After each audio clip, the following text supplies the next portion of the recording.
Documento 125. Jesús en Jerusalén. Ningún episodio de la extraordinaria carrera terrenal de Jesús fue más conmovedor, más humanamente estremecedor, que esta su primera recordable visita a Jerusalén. El hecho de haber ido por su cuenta a presenciar las discusiones en el templo le resultó particularmente estimulante y se grabó en su memoria durante mucho tiempo como el acontecimiento más importante de su niñez y de su juventud.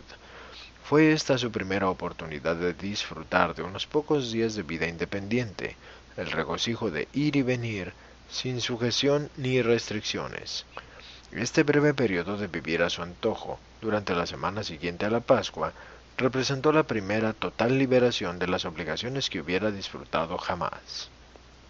Muchos años habrían de transcurrir antes de que pudiera de igual manera liberarse, aunque fuera por un corto tiempo, de todo sentido de responsabilidad.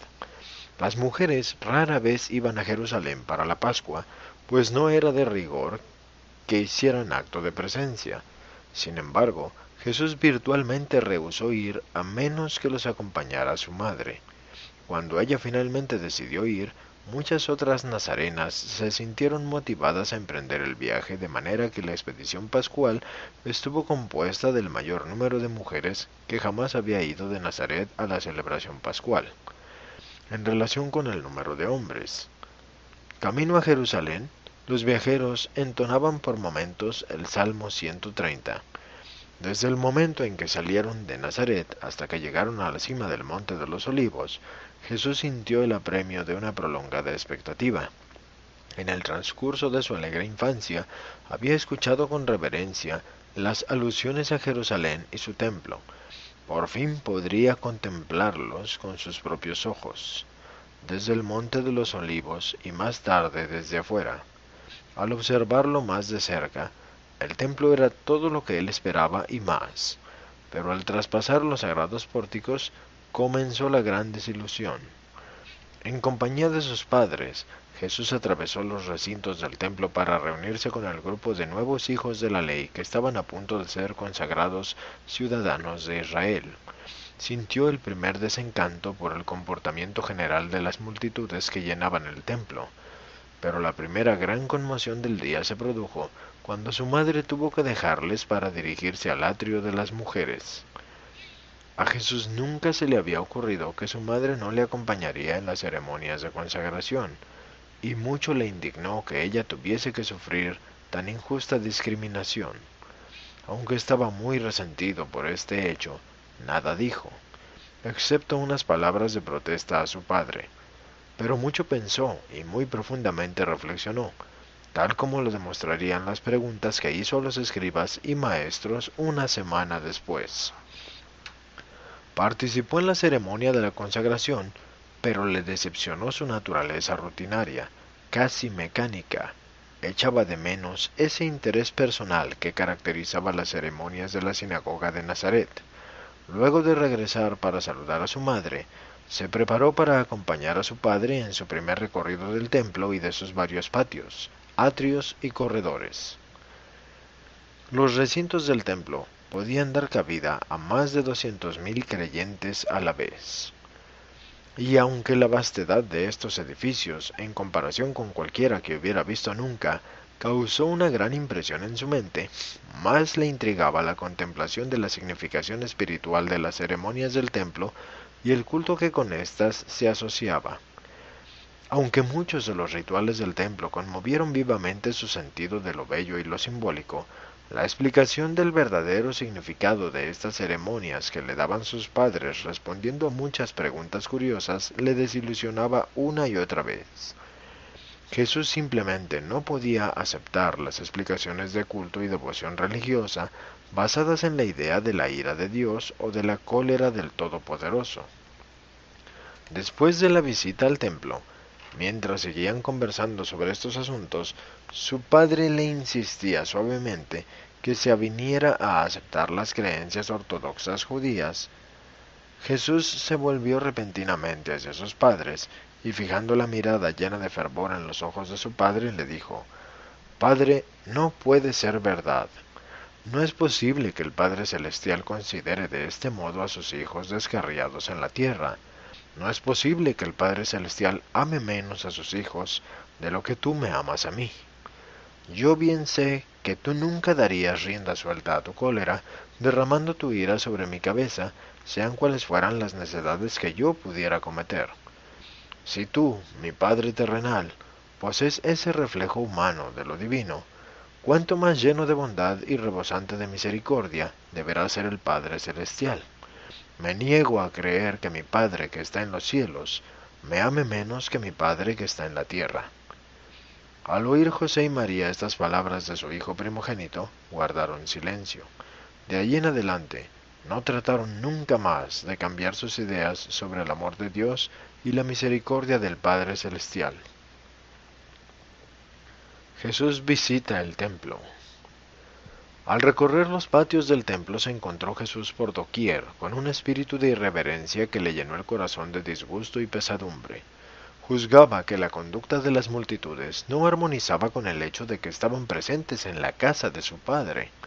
Pero su joven corazón se estremeció particularmente al conducirle su padre al patio de los gentiles, donde se topó con la jerga ruidosa de las masas que gritaban y maldecían en voz alta, mezclada indiscriminadamente con el balido de las ovejas y la cháchara que traicionaba la presencia de los cambistas y de los vendedores que pregonaban animales sacrificiales y otras mercancías.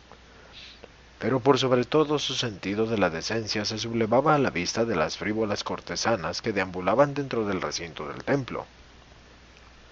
Mujeres pintarrajeadas, con las que había visto recientemente en su visita a Séforis.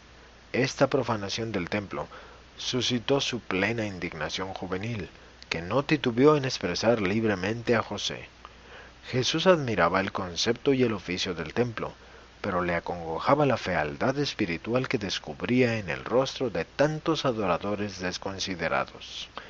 De allí descendieron al patio de los sacerdotes bajo el saliente rocoso que se encontraba en el frente del templo, donde se levantaba el altar, para observar la matanza de las manadas de animales y la lavada de la sangre de las manos, en la fuente de bronce, de los sacerdotes que oficiaban la masacre. El piso manchado de sangre, las manos ensangrentadas de los sacerdotes y el balido de los animales agonizantes era más de lo que podía soportar este muchacho amante de la naturaleza.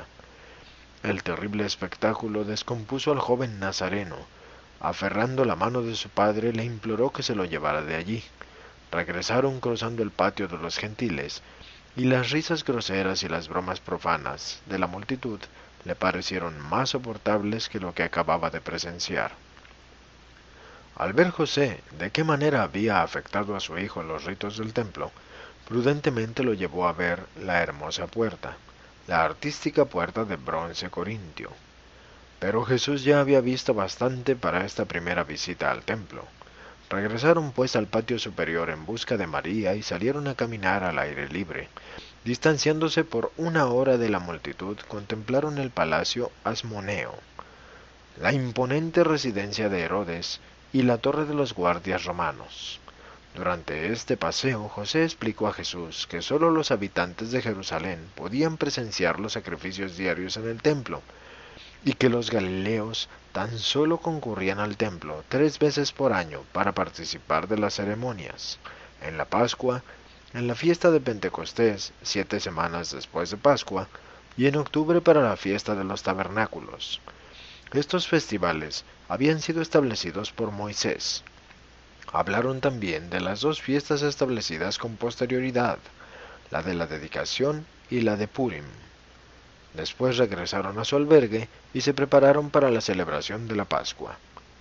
Jesús y la Pascua.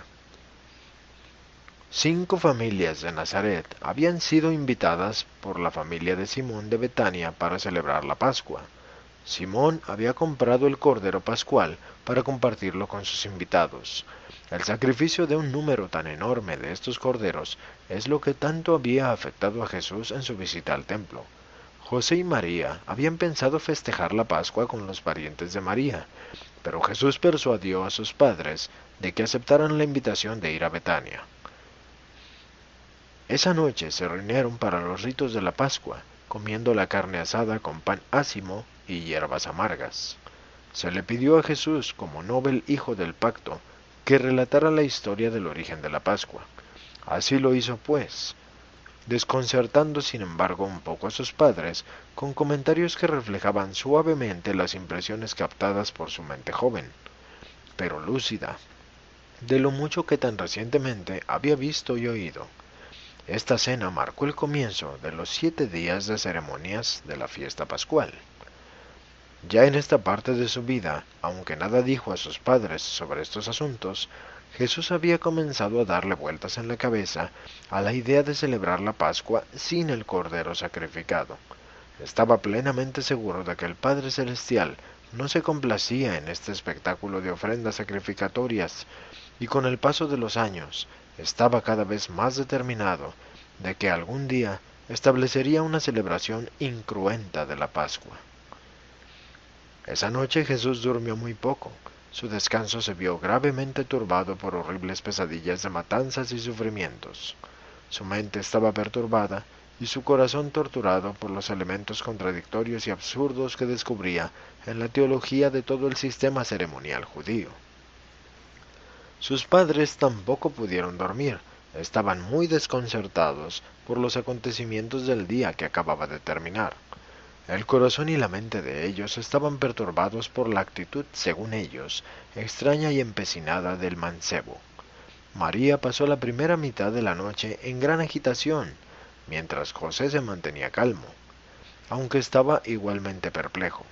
No se atrevían a encarar francamente estos problemas con el joven, aunque Jesús hubiera conversado libremente con sus padres si éstos se hubieran atrevido a alentarlo.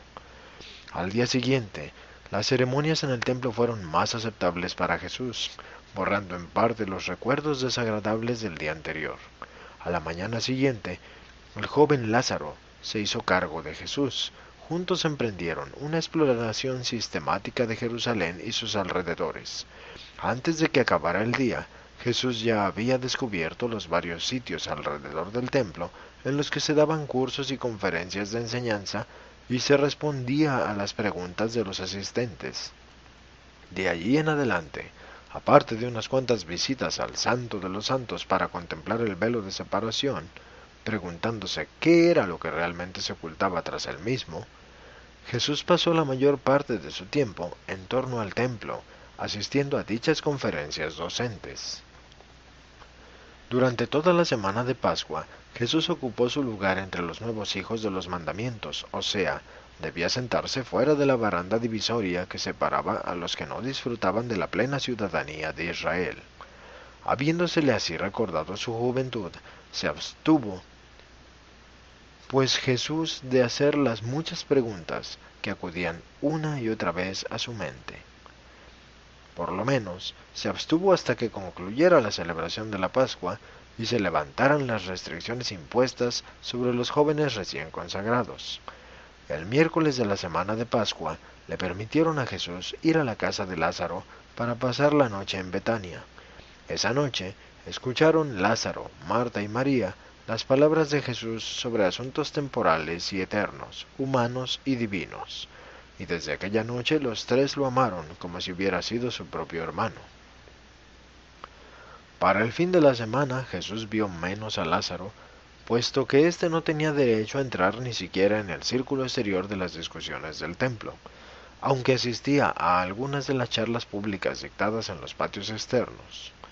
Lázaro tenía la misma edad que Jesús, pero en Jerusalén los jóvenes rara vez eran admitidos a la consagración de los hijos de la ley antes de cumplir los 13 años de edad.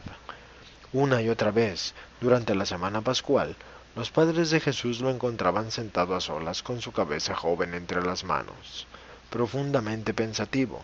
Nunca lo habían visto comportarse de este modo, y desconociendo cuán confundido de mente y cuán atribulado de espíritu estaba, debido a la experiencia por la que atravesaba, estaban dolorosamente perplejos, sin saber qué hacer. No veían la hora de que pasara la semana de Pascua, ansiando volver a la calma de Nazaret con este hijo que actuaba de manera tan extraña. Día a día Jesús se debatía entre estos problemas. Para el fin de la semana ya habían hecho muchos ajustamientos, pero cuando llegó la hora de regresar a Nazaret, Su mente juvenil aún estaba repleta de perplejidad y acosada por cientos de preguntas sin respuesta y de problemas sin solución. José y María, antes de partir de Jerusalén, en compañía del Maestro Nazareno de Jesús, habían tomado medidas definitivas y definidas para que Jesús regresara a Jerusalén cuando cumpliera los 15 años, con el propósito de comenzar un prolongado curso de estudios en una de las más renombradas academias rabínicas. Jesús visitó la academia en compañía de sus padres y su maestro, pero todos ellos estaban afligidos al ver cuán indiferente parecía Jesús a todo lo que decían y hacían. María estaba profundamente dolida por la reacción de Jesús a la visita a Jerusalén, mientras que José estaba profundamente perplejo por los extraños comentarios y la sorprendente conducta del muchacho. Después de todo, la semana de Pascua había sido un acontecimiento imponente en la vida de Jesús. Tuvo la oportunidad de conocer a decenas de muchachos de su misma edad, candidatos a la consagración como él, y aprovechó la ocasión para aprender cómo vivía la gente en Mesopotamia, Turquestán, Partia y en las provincias más occidentales del Imperio Romano. Ya él conocía bastante bien el modo de vida de los jóvenes egipcios y el de otras regiones próximas a Palestina. Había miles de jóvenes en Jerusalén en ese momento, y el adolescente de Nazaret conoció personalmente y entrevistó más o menos extensamente a más de 150. Le interesaba en particular lo que provenía del lejano oriente y de los remotos países del occidente. Como resultado de estos intercambios, el joven comenzó a abrigar el deseo de viajar por el mundo con el fin de aprender cómo se ganaban la vida los diversos grupos de sus semejantes. La partida de José y María. Se había dispuesto que el grupo de Nazaret debía reunirse en la zona del templo al promediar la mañana del primer día de la semana siguiente al festival de la Pascua. Así lo hicieron y allí comenzaron su viaje de regreso a Nazaret. Jesús había ido al templo para escuchar los debates mientras sus padres aguardaban la llegada de sus compañeros de viaje. Enseguida los nazarenos se prepararon para partir, separándose como era en costumbre en estos viajes de ida o vuelta a los festivales de Jerusalén en un grupo de hombres y uno de mujeres. En el viaje de ida, Jesús había acompañado a su madre y a las otras mujeres, pero ahora, siendo un joven consagrado, se suponía que viajaría de vuelta a Nazaret con su padre en el grupo de los hombres.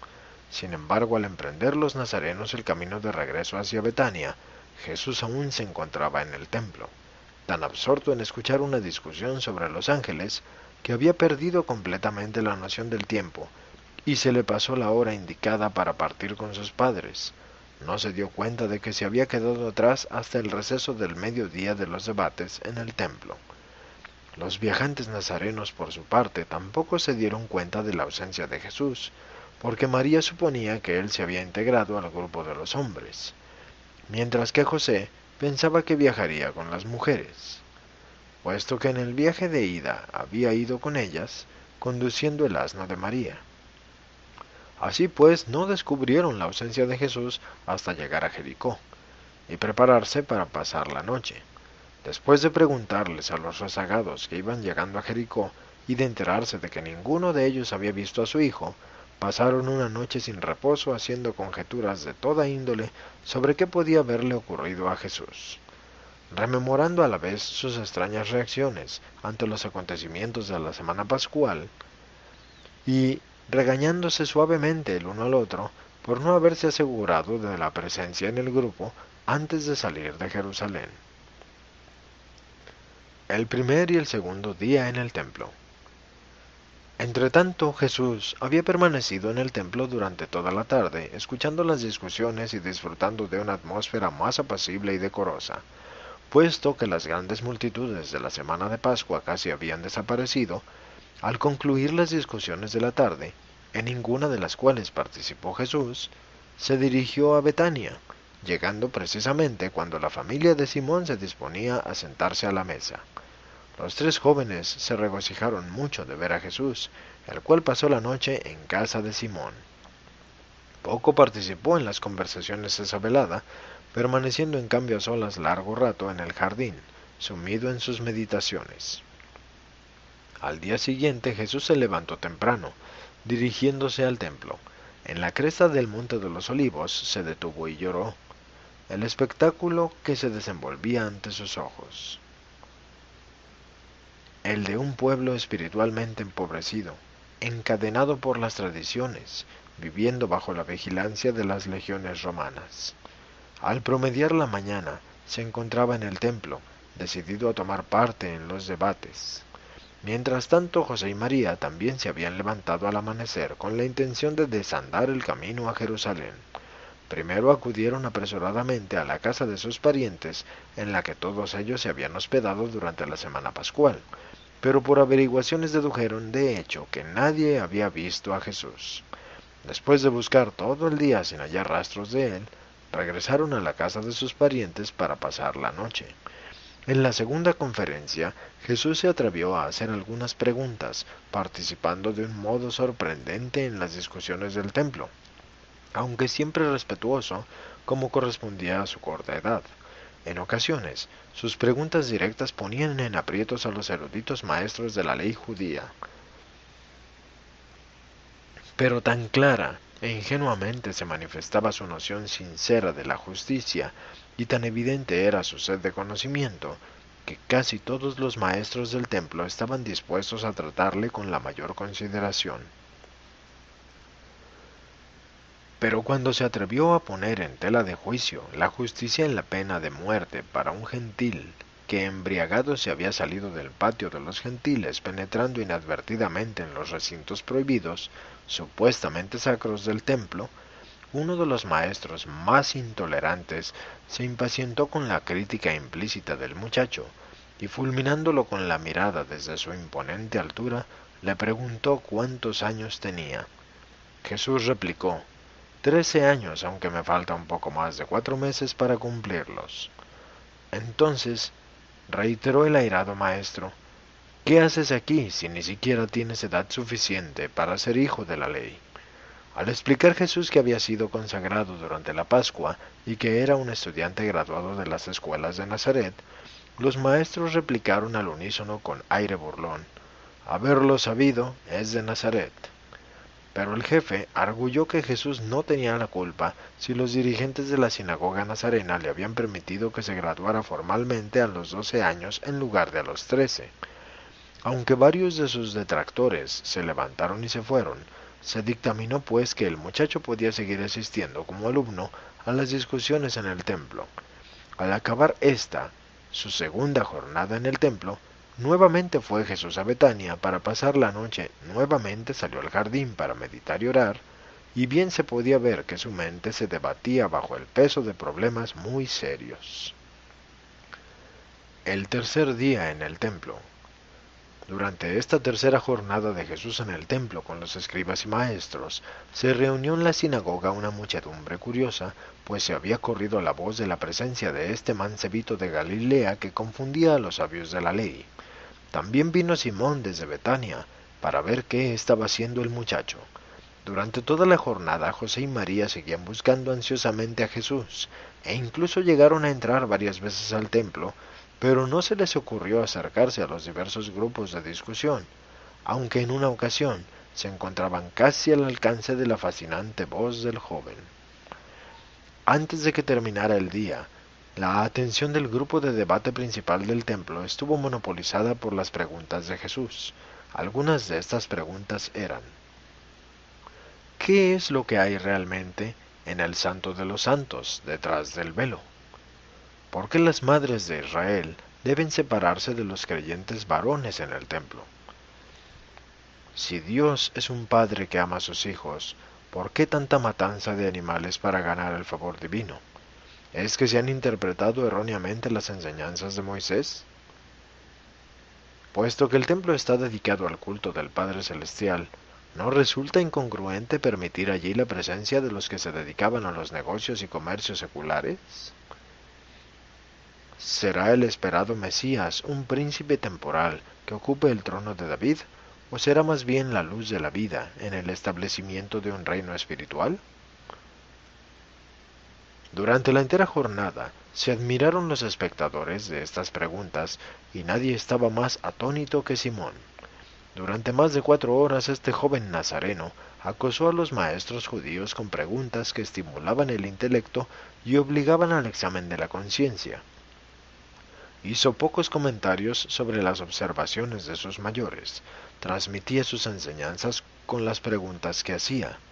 Mediante la agudeza y sutileza con que planteaba su pregunta, conseguía a la vez poner en tela de juicio las enseñanzas de ellos y sugerir las suyas propias.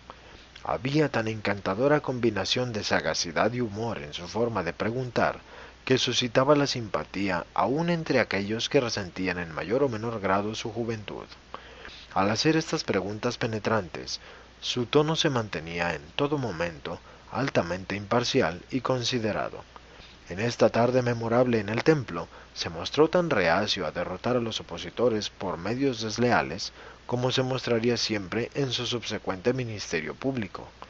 Tanto de joven como más adelante cuando hombre, parecía estar completamente libre de todo deseo egoísta de ganar una discusión solo para experimentar el triunfo de su lógica sobre la de sus contrincantes. Su interés supremo solo y exclusivamente residía en proclamar la verdad sempiterna, revelando así más plenamente al Dios eterno.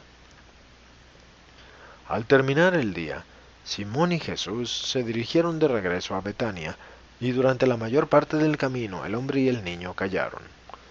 Nuevamente se detuvo Jesús en la cresta del monte de los olivos, pero ya no lloró al contemplar la ciudad y su templo, sino que inclinó la cabeza en devoción silenciosa. Después de la cena en Betania, nuevamente rehusó la invitación de participar en la alegre rueda de conversación, yéndose al jardín. Allí permaneció largas horas, hasta bien entrada la noche, en vano intentando esbozar un plan definido de acción para acometer el problema de su misión en la vida, y para decidir cuál sería la mejor manera de enfrentar la tarea de revelar a sus compatriotas tan espiritualmente ciegos un concepto más bello del Padre Celestial, liberándolos así de las duras cadenas de la ley, los ritos, las ceremonias y las tradiciones enmohecidas. Pero la luz esclarecedora no se le presentaba a este joven que tanto anhelaba la verdad. El cuarto día en el templo.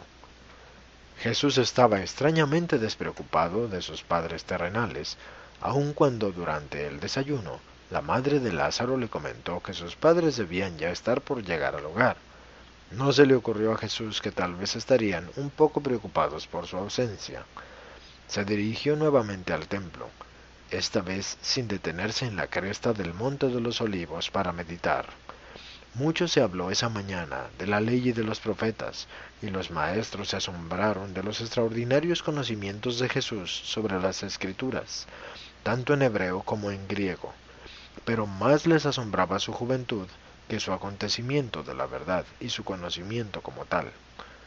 En la conferencia de la tarde no habían hecho más que empezar a responder a su pregunta sobre cuál era el propósito de la oración, cuando el jefe invitó al mancebo a que se acercara, y sentado a su lado le solicitó que expusiera su punto de vista respecto a la oración y la adoración.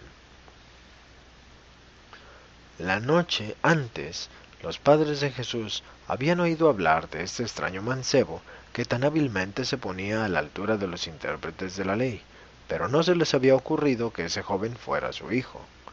Estaban a punto de dirigirse a la casa de Zacarías, pensando que Jesús podría haber ido hasta allá para visitar a Elizabeth y a Juan, pero reflexionando que tal vez Zacarías estaría en el templo, se detuvieron allí, camino a la ciudad de Judá. Mientras deambulaban por los patios, imaginaos su sorpresa y asombro cuando reconocieron la voz de su hijo extraviado y le vieron sentado entre los maestros del templo. José se quedó mudo, pero María dio rienda suelta al temor y a la ansiedad largamente reprimidos. Corrió hacia el mancebo, quien se había levantado para saludar a sus atónitos padres, diciendo: «Hijo mío, ¿por qué nos tratas así? Hace más de 3 días que tu padre y yo te buscamos acongojados. ¿Qué te llevó a abandonarnos?». Fue un momento de tensión. Todas las miradas se volvieron hacia Jesús para ver cómo respondería. Su padre lo miraba con reproche, pero no decía nada. Debe recordarse que Jesús era supuestamente un joven adulto. Había completado el curso escolar normal para un niño. Había sido reconocido como hijo de la ley y consagrado como ciudadano de Israel. Y sin embargo su madre acababa de regañarlo más que suavemente ante el público reunido, en medio del esfuerzo más serio y sublime de su joven existencia, poniendo fin ignominiosamente a una de las mejores oportunidades que se le habían presentado hasta ese momento de enseñar la verdad, predicar la justicia y revelar el carácter amoroso de su Padre Celestial. Pero el joven supo hacerle frente a la situación. Si tomáis en cuenta con imparcialidad todos los factores que se combinaron para dar lugar a esta situación, estaréis mejor preparados para medir la sabiduría de la respuesta del niño a la inintencionada y reprimenda de su madre. Después de pensar un momento, Jesús le respondió diciendo: ¿Por qué me habéis buscado durante tanto tiempo? ¿No os imaginabais que me encontraríais en la casa de mi Padre, puesto que ha llegado el momento para mí de ocuparme de los asuntos de mi Padre? Todo el mundo se asombró de la manera de hablar del mancebo. Todos se retiraron en silencio, dejándolo a solas con sus padres. De inmediato el joven alivió a la embarazosa situación de los tres al decir de manera más suave: Vamos, padres míos, nadie hizo sino nada que no considerara su deber. Nuestro Padre que está en los cielos ha ordenado estas cosas. Vamos a casa. En silencio emprendieron el viaje. Por la noche llegaron a Jericó. Solo una vez se detuvieron, y eso en la cima de Oliveto, donde levantó el joven su cayado hacia el cielo, y temblando con intensa emoción de pies a cabeza dijo: Oh Jerusalén, Jerusalén, oh habitantes de Jerusalén, cuán esclavizados estáis, sometidos al yugo romano, víctimas de vuestras propias tradiciones. Pero yo volveré para purificar el templo y liberar a mi pueblo de esta esclavitud. Poco habló Jesús durante los 3 días de viaje a Nazaret. Sus padres tampoco dijeron mucho en su presencia. En verdad no comprendían la conducta de su hijo primogénito, pero las palabras de Jesús se habían grabado en su corazón, aunque ellos no entendieran plenamente su significado. Al llegar al hogar, Jesús hizo una breve declaración a sus padres, reiterándoles su afecto de un modo que sugería tácitamente que ya no debían temer que nuevamente les ocasionara ansiedades con su conducta. Concluyó esta importante declaración diciéndoles: Si bien debo hacer la voluntad de mi Padre Celestial, no dejaré de obedecer a mi Padre terrenal. He de aguardar a que llegue mi hora. Aunque Jesús muchas veces después rehusaría mentalmente consentir con los esfuerzos, ciertamente bien intencionados, pero descaminados de sus padres de dictar el curso de su pensamiento y de promulgar el plan de su obra en la tierra, siempre trató Jesús en Jerusalén, por todos los medios posibles, dentro de su dedicación al cumplimiento de la voluntad de su Padre en el paraíso, de conformarse con mucho donaire a los deseos de su Padre terrenal y a las costumbres de su familia en la carne. Aun cuando no pudiera consentir, haría todo lo posible por conformarse. En el delicado equilibrio entre deber y lealtad, Jesús fue un verdadero artista, pues siempre supo balancear su dedicación al deber con sus obligaciones para con su familia y la sociedad. José estaba perplejo, pero María, después de reflexionar sobre estos acontecimientos, encontró consuelo, pues acabó por ver en las palabras de Jesús en el Oliveto una profecía de la misión mesiánica de su Hijo como liberador de Israel. Con renovada energía se dedicó ella, pues, a moldear la mente de Jesús con pensamientos nacionalistas y patrióticos, aliándose con su hermano, el tío favorito de Jesús. Y en todo sentido la madre de Jesús se entregó a la tarea de preparar a su hijo primogénito para que se convirtiera en el líder de los que restaurarían el trono de David, rompiendo para siempre las cadenas de la dominación política de los gentiles.